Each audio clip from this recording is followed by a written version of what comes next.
Good morning, fourth class students. Myself Rajni Nanda, your SST teacher. Student, आज का हमारा topic है the climate of India. Bharat में जो मौसम है, क्लाइमेट भी कह सकते हैं उसे, हम सीजन्स भी कहते हैं। ठीक है, तो भारत में जो मौसम है, जो ऋतुएं हैं, जो सीजन्स हैं, उनके बारे में हम आज जानेंगे।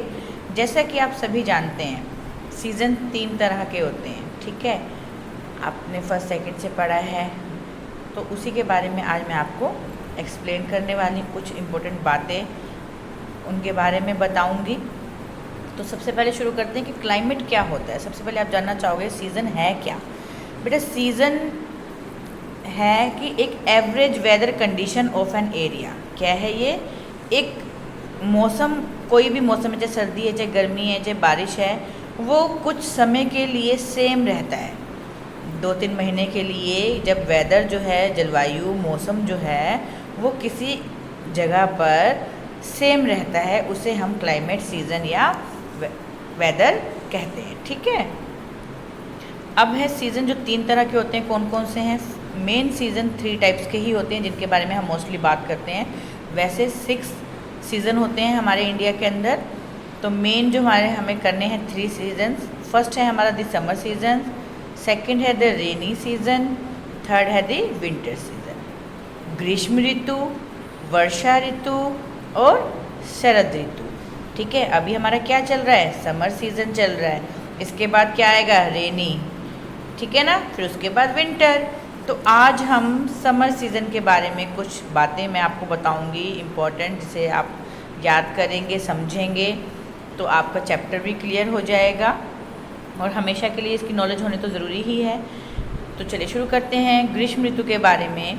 सबसे पहले कि ये कब शुरू होती है और कब तक ग्रीष्म ऋतु रहती है। गर्मी कब शुरू होती हैं और कब तक रहती हैं। फर्स्ट पॉइंट है हमारा, it starts by the end of मार्च।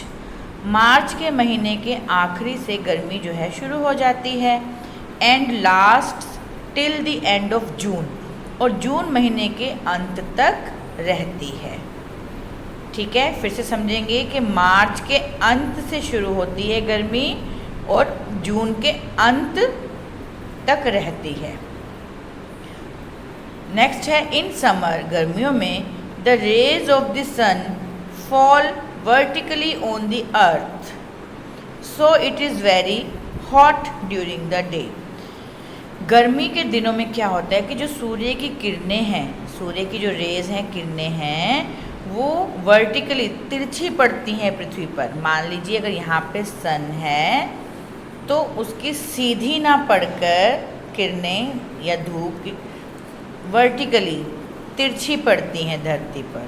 ठीक है, यहाँ पे सन है और उसकी जो रेज हैं, किरणें निकलती हैं, तो वो ऐसे तिरछी आती हैं धरती पर, जिस कारण दिन जो हैं वो गर्म होते हैं, गर्मी होती है दिन के समय में।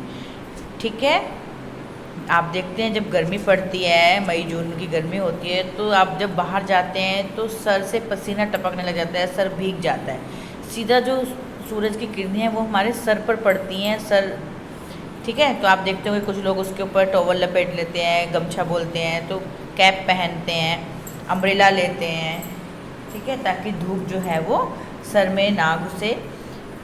अब नेक्स्ट पॉइंट है the days are long and nights are short. गर्मियों में क्या होता है, दिन जो हैं वो लंबे होते हैं और रातें छोटी होती हैं। ठीक है, आप देखते हैं सुबह जल्दी लोग उठ जाते हैं, 5 बजे से भी पहले ही चलना फिरना बाहर सड़कों पे, पार्क में आना जाना शुरू हो जाता है, और रात को भी लेट तक 11 बजे तक लोग आना जाना करते रहते हैं। तो गर्मी में दिन जो हैं वो लंबे और रातें छोटी हो जाती हैं। नेक्स्ट है May and June are the hottest month of the plain. तो मई और जून जो हैं वो साल के सबसे गर्म महीने होते हैं।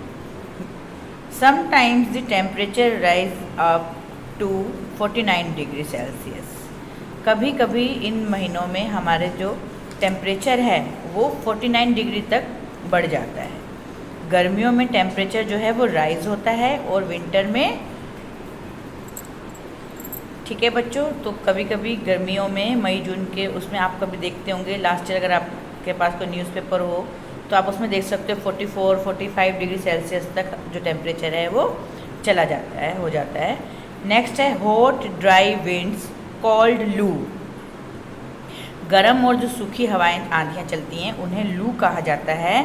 Blow across the desert region and northern plains, वो कहाँ चलती हैं?